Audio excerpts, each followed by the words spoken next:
नमस्कार दोस्तों, स्वागत है आप सभी का एक बार फिर से वेबटेक क्लासेस में।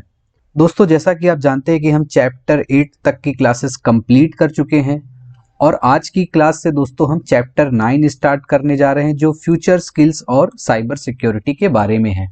चैप्टर 9 खत्म होते ही दोस्तों ट्रिपल सी का सिलेबस भी कंप्लीट हो जाएगा और उसके बाद दोस्तों हम चैप्टर बेस्ड क्वेश्चंस की एक सीरीज स्टार्ट करेंगे। आज की क्लास में दोस्तों हम बात करेंगे इंट्रोडक्शन टू फ्यूचर स्किल्स की, फिर जानेंगे इंटरनेट ऑफ थिंग्स क्या होता है, बिग डेटा एनालिटिक्स क्या होता है, क्लाउड कंप्यूटिंग और वर्चुअल रियलिटी क्या होता है। ये सारी चीजें आज की क्लास में डिस्कस करेंगे। क्लास शुरू करने से पहले दोस्तों मैं आपसे रिक्वेस्ट करूंगा कि अगर आप इस चैनल पर नए हैं तो चैनल को सब्सक्राइब जरूर कर लीजिए, जिससे कि दोस्तों आपकी कोई भी क्लास मिस नहीं हो। तो चलिए दोस्तों आज की क्लास शुरू करते हैं और दोस्तों आज की क्लास का पहला टॉपिक है इंट्रोडक्शन टू फ्यूचर स्किल्स। आप यहाँ पर देख सकते हैं दोस्तों, किसी काम को करने के लिए आज जो स्किल्स की रिक्वायरमेंट है, हो सकता है दोस्तों वो स्किल भविष्य में आउटडेटेड हो जाए, यानी कि पुरानी हो जाए। इसीलिए दोस्तों नासकॉम ने एक ऐसा प्लेटफॉर्म बनाया है जहां पर दोस्तों आईटी प्रोफेशनल्स खुद को इनरोल कर सकते हैं और आईओटी यानी कि internet of things, robotics, artificial intelligence जैसी कई इमर्जिंग टेक्नोलॉजीज सीख सकते हैं। तो दोस्तों फ्यूचर स्किल्स क्या है? फ्यूचर स्किल्स दोस्तों आईटी प्रोफेशनल्स के लिए अपनी स्किल्स को अपग्रेड करने के लिए एक प्लेटफॉर्म है और ये प्लेटफॉर्म दोस्तों किसने बनाया है? नासकॉम ने बनाया है। उसके बाद दोस्तों इसमें क्वेश्चन आ सकता है कि इस प्लेटफॉर्म को कब लॉन्च किया गया था? तो इस प्लेटफॉर्म को दोस्तों 19 फरवरी 2018 को लॉन्च किया गया था। उसके बाद दोस्तों नासकॉम का फुल फॉर्म भी एग्जाम में पूछा जा सकता है। तो नासकॉम का फुल फॉर्म होता है दोस्तों national association of software and service companies. उसके बाद दोस्तों हमारा अगला टॉपिक है इंटरनेट ऑफ थिंग्स। इसके नाम से भी दोस्तों आप इसको समझने की कोशिश कर सकते हैं। ये क्या है? इंटरनेट ऑफ थिंग्स है, यानी कि दोस्तों ये थिंग्स का यानी चीजों का एक इंटरनेट है, यानी कि एक नेटवर्क है। आप यहाँ पर देख सकते हैं दोस्तों द इंटरनेट ऑफ थिंग्स क्या है? फिजिकल ऑब्जेक्ट्स का एक नेटवर्क होता है। फिजिकल ऑब्जेक्ट्स यानी कि थिंग्स का, चीजों का एक नेटवर्क होता है जो दोस्तों सेंसर्स और सॉफ्टवेयर की मदद से एक दूसरे से कनेक्टेड रहते हैं और एक दूसरे से कम्युनिकेशन कर सकते हैं।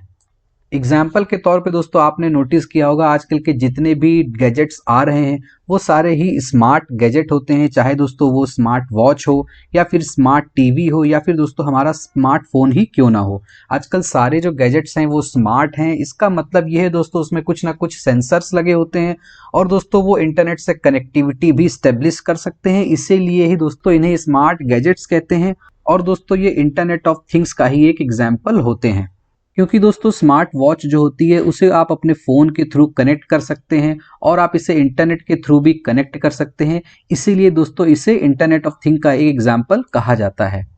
सिमिलरली दोस्तों आप अपने स्मार्ट टीवी और स्मार्टफोन को भी इंटरनेट से कनेक्ट कर सकते हैं और ये सारी चीज़ें आपस में जुड़ी होती हैं। इसीलिए दोस्तों इन्हें इंटरनेट ऑफ थिंग्स का एग्जाम्पल कहते हैं। उसके बाद दोस्तों अगर हम कंपोनेंट ऑफ आईओटी की बात करें, यानी कि इंटरनेट ऑफ थिंग्स के जो ऑब्जेक्ट्स होते हैं उनके कंपोनेंट क्या क्या होते हैं। पहला कंपोनेंट होता है दोस्तों सेंसर्स। सेंसर्स की मदद से दोस्तों आईओटी अलग अलग काम करते हैं या फिर दोस्तों ये डेटा को कलेक्ट करते हैं। जैसा कि दोस्तों स्मार्ट वॉच में भी सेंसर्स लगे होते हैं जो जनरली आपकी हार्ट बीट को और भी दोस्तों आपकी अलग अलग डेली एक्टिविटी को रिकॉर्ड करते हैं। तो ये सेंसर्स की मदद से ही ये काम होता है। उसके बाद दोस्तों अगला कंपोनेंट होता है कनेक्टिविटी। कनेक्टिविटी की मदद से ही दोस्तों डिवाइसेस आपस में कनेक्ट की जा सकती हैं। जैसे कि दोस्तों स्मार्ट वॉच को अगर आपको स्मार्टफोन से कनेक्ट करना है तो उन दोनों की कनेक्टिविटी के लिए भी कोई ना कोई डिवाइस यूज हो सकती है, चाहे दोस्तों वो ब्लूटूथ हो, इंफ्रारेड हो या फिर किसी और टेक्नोलॉजी का यूज किया जाए। तो कनेक्टिविटी के लिए भी दोस्तों इसमें कोई ना कोई कंपोनेंट यूज किया जाता है। उसके बाद दोस्तों अगला कंपोनेंट है डेटा प्रोसेसिंग।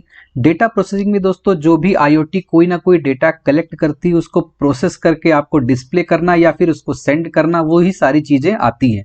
एग्जाम्पल के तौर पे दोस्तों सपोज करिए आपने कोई स्मार्ट वॉच पहनी हुई है और दोस्तों अगर आपके वो बीपी को मेजर कर रही है और मेजर करने के बाद दोस्तों जब बीपी को आपके डिस्प्ले पर दोस्तों वो दिखाती है तो ये दोस्तों डेटा प्रोसेसिंग का ही पार्ट होता है। इसके बाद दोस्तों लास्ट कंपोनेंट है यूजर इंटरफेस। यूजर इंटरफेस की मदद से दोस्तों यूजर आईओटी डिवाइसेस को कंट्रोल कर सकता है। यहाँ पर दोस्तों इस फिगर की मदद से हम इंटरनेट ऑफ थिंग्स को समझने की कोशिश करते हैं। यहाँ पर आप देख सकते हैं दोस्तों बीच में एक क्लाउड है। इस क्लाउड को दोस्तों आप इंटरनेट समझ सकते हैं और इस क्लाउड से दोस्तों सारी ही डिवाइसेस अटैच हैं। आप यहाँ पर देख सकते हैं, चाहे वो मोबाइल फोन हो या फिर गेमिंग कंसोल हो, हेडफोन हो, आपका डिजिटल कैमरा हो, प्रिंटर हो, माइक हो या वॉशिंग मशीन हो, ये सारी ही चीज़ें दोस्तों इंटरनेट से कनेक्ट की जा सकती हैं और यही दोस्तों IoT की यानी इंटरनेट ऑफ थिंग्स के एग्जाम्पल्स होते हैं। अब अगर दोस्तों हम बात करें IoT डिवाइसेस के एडवांटेजेस क्या होते हैं, यानी कि उनका फ़ायदा क्या होता है, तो सबसे पहला फ़ायदा होता है दोस्तों इनकी जो ट्रैकिंग होती है वो काफ़ी ईजी हो जाती है, क्योंकि दोस्तों ये डिवाइसेस इंटरनेट से और एक दूसरे से कनेक्टेड होती हैं, तो इन्हें दोस्तों हम ईजिली ट्रैक कर पाते हैं। IoT डिवाइसेस का दोस्तों दूसरा एडवांटेज होता है होम ऑटोमेशन, यानी कि दोस्तों अगर आप अपने घर में IoT डिवाइसेस का यूज़ करेंगे तो आप उन्हें ऑटोमेट भी कर सकते हैं। तीसरा एग्जाम्पल होता है दोस्तों remote access of things. Remote access of things का मतलब होता है दोस्तों आप किसी चीज को कहीं और से एक्सेस कर सकते हैं। एग्जाम्पल के तौर पे दोस्तों अगर आप अपने घर में स्मार्ट बल्ब का यूज करेंगे तो दोस्तों अगर आप घर में नहीं भी हैं तो भी दोस्तों आप उसे मॉनिटर कर सकते हैं कि वो बल्ब ऑन है या ऑफ है। इसकी मदद से दोस्तों आप रिमोट एक्सेस कर सकते हैं और अपने घर को ऑटोमेट भी कर सकते हैं। तो आई होप कि दोस्तों आपको ये समझ में आ गया होगा। अब अगर दोस्तों हम बात करें कि IoT डिवाइसेस के डिसएडवांटेज क्या होते हैं, यानी कि नुकसान क्या होते हैं, तो दोस्तों यहाँ पर आप देख सकते हैं सारी डिवाइसेस एक दूसरे से कनेक्टेड होती हैं, तो आपको दोस्तों सिक्योरिटी और प्राइवेसी का इश्यू यहाँ पर हो सकता है। कोई इन डिवाइसेस को हैक कर सकता है और आपकी प्राइवेसी कॉम्प्रोमाइज हो सकती है। उसके अलावा दोस्तों यहाँ पर ये सिस्टम काफ़ी कॉम्प्लेक्स हो जाता है, तो दोस्तों कॉम्प्लेक्सिटी भी एक डिसएडवांटेज होता है। अब दोस्तों आज का अगला टॉपिक है बिग डेटा एनालिटिक्स। तो दोस्तों आप इसको इसके नाम से भी समझने की कोशिश करिए। बिग डेटा क्या होता है दोस्तों? ऐसा डेटा जो काफ़ी वॉल्यूम में ज़्यादा होता है उसे बिग डेटा कहते हैं। और बिग डेटा एनालिटिक्स क्या होती है दोस्तों? इस डेटा को एनालाइज करना, उसे ही बिग डेटा एनालिटिक्स कहते हैं। अब आप यहाँ पर भी देख सकते हैं दोस्तों इंटरनेट पर प्रत्येक यूज़र डेटा क्रिएट कर रहा है। ऑनलाइन शॉपिंग करते समय, सोशल मीडिया पर कुछ पोस्ट करते समय या फिर दोस्तों GPS सिस्टम का उपयोग करके यात्रा करते समय आप कुछ भी इंटरनेट पर यूज कर रहे हैं तो आप डेटा क्रिएट कर रहे हैं। इन सभी डेटा के कलेक्शन को ही दोस्तों बिग डेटा कहा जाता है। बिग डेटा इसलिए कहा जाता है दोस्तों क्योंकि ये डेटा वॉल्यूम में काफ़ी ज़्यादा हो जाता है, क्योंकि दोस्तों इंटरनेट का यूज़ बहुत लोग करते हैं और इन डेटा को अगर दोस्तों कलेक्ट किया जाएगा तो ये वॉल्यूम में बहुत ज़्यादा होता है, इसलिए दोस्तों इसे बिग डेटा कहते हैं। अब बिग डेटा एनालिटिक्स में दोस्तों क्या होता है, इन सभी डेटा को एनालाइज किया जाता है। क्यों एनालाइज किया जाता है? जिससे कि दोस्तों कोई पैटर्न या फिर कोई यूजफुल इंफॉर्मेशन निकाली जा सके। कंपनीज दोस्तों अपने रेवेन्यू को बढ़ाने के लिए भी बिग डेटा एनालिटिक्स का उपयोग करती हैं।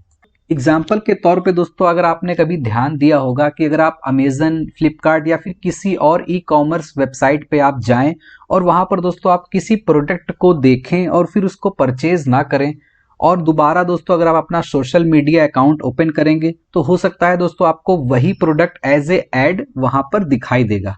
तो ये सारी चीज़ें दोस्तों इंटरनेट पर डेटा एनालिसिस के बाद ही पॉसिबल हो पाती हैं। तो आई होप कि दोस्तों आपको ये समझ में आया होगा। उसके बाद दोस्तों अगर बात करें बिग डेटा की कैरेक्टरिस्टिक्स क्या होती हैं, तो यहाँ पर आप देख सकते हैं 3 कैरेक्टरिस्टिक्स लिखी हुई हैं। पहली है वैरायटी, दूसरी है वेलोसिटी और तीसरी है वॉल्यूम। वैरायटी का दोस्तों मतलब होता है क्योंकि डेटा कई तरह से जनरेट हो सकता है दोस्तों वो ईमेल के फॉर्म में हो या फिर दोस्तों फोटो हो या फिर PDF हो, तो यहाँ पर दोस्तों डेटा अलग अलग फॉर्म्स में आपको देखने को मिलता है, इसीलिए दोस्तों इस डेटा में काफ़ी वैरायटी होती है। उसके बाद दोस्तों अगली जो कैरेक्टरिस्टिक्स है वो है वेलोसिटी। वेलोसिटी का मतलब होता है दोस्तों speed at which data is being created. क्योंकि दोस्तों करोड़ों लोग इंटरनेट को यूज करते हैं दुनिया भर में, तो दोस्तों जो डेटा जनरेट होता है वो बहुत ही तेज गति से होता है, इसीलिए दोस्तों वेलोसिटी भी बिग डेटा की एक कैरेक्टरिस्टिक होती है। और तीसरी कैरेक्टरिस्टिक है दोस्तों वॉल्यूम, यानी कि अमाउंट ऑफ डेटा। क्योंकि दोस्तों इतने ज्यादा लोग इंटरनेट को यूज करते हैं, इसलिए दोस्तों जो डेटा जनरेट होता है वो वॉल्यूम में बहुत ज्यादा होता है। बिग डेटा एनालिटिक्स को दोस्तों कई सेक्टर्स में अप्लाई किया जाता है, जैसे कि दोस्तों banking, health care, manufacturing, online advertisement आदि। उसके बाद दोस्तों आज का अगला टॉपिक है क्लाउड कंप्यूटिंग। क्लाउड कंप्यूटिंग दोस्तों इंटरनेट के माध्यम से विभिन्न सर्विसेज प्रोवाइड करता है, जैसे कि दोस्तों data storage, servers, database, networking और सॉफ्टवेयर आदि।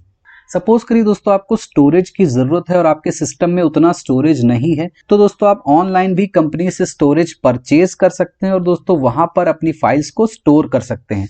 एग्जाम्पल के तौर पे दोस्तों आप गूगल ड्राइव को भी ले सकते हैं। गूगल ड्राइव में दोस्तों 15 GB तक का स्पेस फ्री होता है और उसके बाद अगर आपको स्पेस यूज करना है तो दोस्तों आपको स्पेस परचेज करना पड़ता है। तो इस तरीके की चीजों को ही दोस्तों हम क्या कहते हैं, क्लाउड कंप्यूटिंग कहते हैं। यह दोस्तों कॉस्ट को कम करता है, हमें केवल अच्छे इंटरनेट की आवश्यकता होती है। हमें दोस्तों डेटा स्टोरेज या फिर नेटवर्किंग डिवाइसेस या फिर दोस्तों सॉफ्टवेयर खरीदने की जरूरत नहीं होती है। हम उन्हें दोस्तों रेंट पे ले सकते हैं कंपनी से और उसका रेंट उन्हें पे कर सकते हैं। हमें दोस्तों केवल इंटरनेट की आवश्यकता होती है और दोस्तों इससे हमारी कॉस्ट भी काफी बचती है। क्लाउड बेस्ड स्टोरेज की मदद से दोस्तों फाइलों को रिमोट डेटाबेस में स्टोर किया जा सकता है और जरूरत पड़ने पर दोस्तों इंटरनेट का उपयोग करके उन्हें एक्सेस किया जा सकता है, जैसा कि दोस्तों अभी मैंने आपको गूगल ड्राइव का एग्जांपल दिया। अब दोस्तों अगर हम बात करें टाइप्स ऑफ क्लाउड की, यानी कि दोस्तों क्लाउड कितनी तरह का होता है, तो दोस्तों क्लाउड 3 तरह का होता है। पहला होता है दोस्तों पब्लिक क्लाउड, दूसरा है प्राइवेट क्लाउड और तीसरा है हाइब्रिड क्लाउड। पब्लिक क्लाउड दोस्तों जनरली फ्री होता है और दोस्तों इसका उपयोग कोई भी कर सकता है। उसके बाद दोस्तों दूसरी कैटेगरी है प्राइवेट क्लाउड। यह दोस्तों किसी एक कंपनी या पर्सन के पर्सनल यूज के लिए होता है और दोस्तों ये पब्लिकली अवेलेबल नहीं होता है। और लास्ट में दोस्तों हाइब्रिड क्लाउड की कैटेगरी आती है दोस्तों, जो पब्लिक और प्राइवेट क्लाउड का मिक्सचर होता है। यहाँ पर आप देख सकते हैं combination of public and private cloud, यानी कि कुछ पार्ट इसमें पब्लिकली फ्री होता है जिसे पब्लिक फ्रीली एक्सेस कर सकती है और इसमें कुछ पार्ट प्राइवेट होता है जिसे दोस्तों पब्लिक के लिए ओपन नहीं किया जाता है। उसके बाद दोस्तों बात करते हैं क्लाउड कंप्यूटिंग सर्विसेज की, यानी कि दोस्तों क्लाउड कंप्यूटिंग की मदद से हम कौन कौन सी सर्विसेज का यूज कर सकते हैं। तो पहला है दोस्तों इंफ्रास्ट्रक्चर एज ए सर्विस, जिसको दोस्तों शॉर्ट में IaaS भी लिखते हैं, और इसमें दोस्तों स्टोरेज, नेटवर्किंग और सर्वर्स आदि का यूज कर सकते हैं। उसके बाद दोस्तों अगली सर्विस है प्लेटफॉर्म एज ए सर्विस, जिसमें दोस्तों आप ऑपरेटिंग सिस्टम का यूज क्लाउड कंप्यूटिंग बेसिस पे कर सकते हैं। उसके बाद दोस्तों लास्ट कैटेगरी है सॉफ्टवेयर एज ए सर्विस, जिसमें दोस्तों शेयर्ड सॉफ्टवेयर एप्लीकेशंस का यूज क्लाउड कंप्यूटिंग बेसिस पे किया जा सकता है। उसके बाद दोस्तों आज की क्लास का लास्ट टॉपिक है वर्चुअल रियलिटी। वर्चुअल रियलिटी दोस्तों एक आभासी अनुभव है जो रियल वर्ल्ड के समान या फिर दोस्तों पूरी तरह से अलग हो सकता है। आप यहाँ पर दोस्तों देख सकते हैं एक पर्सन बैठा हुआ है और यहाँ पर दोस्तों आंख के ऊपर उसने एक डिवाइस पहनी हुई है जिसे दोस्तों VR बॉक्स कहते हैं, यानी कि वर्चुअल रियलिटी बॉक्स। इस बॉक्स की मदद से दोस्तों हम मूवीज भी देख सकते हैं, गेम्स भी खेल सकते हैं। तो बेसिकली दोस्तों वर्चुअल रियलिटी बॉक्स में दोस्तों मुख्य रूप से 5 में से 2 इंद्रियों के माध्यम से अनुभव किया जाता है, जिसमें दोस्तों पहला है दृष्टि यानी कि हमारी साइट और दूसरा है दोस्तों ध्वनि यानी कि साउंड। आप यहाँ पर देख सकते हैं दोस्तों गेमिंग, इंटरटेनमेंट, इंजीनियरिंग, एजुकेशन आदि क्षेत्रों में वर्चुअल रियलिटी का यूज किया जाता है। तो आई होप कि दोस्तों आपको आज की क्लास समझ में आई होगी। अगर आपका कोई डाउट है तो आप हमसे कमेंट सेक्शन में जरूर पूछ सकते हैं। अब बात करते हैं दोस्तों आज के क्वेश्चंस की। तो पहला क्वेश्चन है दोस्तों व्हेन वाज नासकॉम एस्टेब्लिश्ड, यानी कि नासकॉम की स्थापना कब हुई थी। और दूसरा क्वेश्चन है दोस्तों फुल फॉर्म ऑफ जीपीएस, यानी कि जीपीएस का फुल फॉर्म क्या होता है। तो इन दोनों ही क्वेश्चंस के आंसर दोस्तों आपको कमेंट बॉक्स में देने हैं। अगली क्लास में दोस्तों इसके सही आंसर्स हम डिस्कस करेंगे। क्लास खत्म करने से पहले दोस्तों बात कर लेते हैं पिछली क्लास में पूछे गए क्वेश्चंस के आंसर्स की।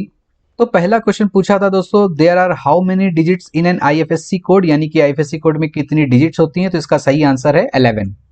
दूसरा क्वेश्चन पूछा था दोस्तों write the name of first bank to launch internet banking in India, यानी कि इंडिया में इंटरनेट बैंकिंग किस बैंक ने पहली बार लॉन्च करी थी। तो इसका सही आंसर है दोस्तों ICICI बैंक। आज की क्लास में दोस्तों इतना ही। अगर आपको ये क्लास पसंद आई हो तो वीडियो को लाइक जरूर कीजिए, और दोस्तों अगर आप इस चैनल पर नए हैं तो चैनल को सब्सक्राइब जरूर कीजिए और अपने उन दोस्तों के साथ भी शेयर कीजिए जो CCC या O लेवल की तैयारी कर रहे हैं। तो मिलते हैं दोस्तों अपनी अगली क्लास में, तब तक के लिए bye bye, take care and thank you for watching.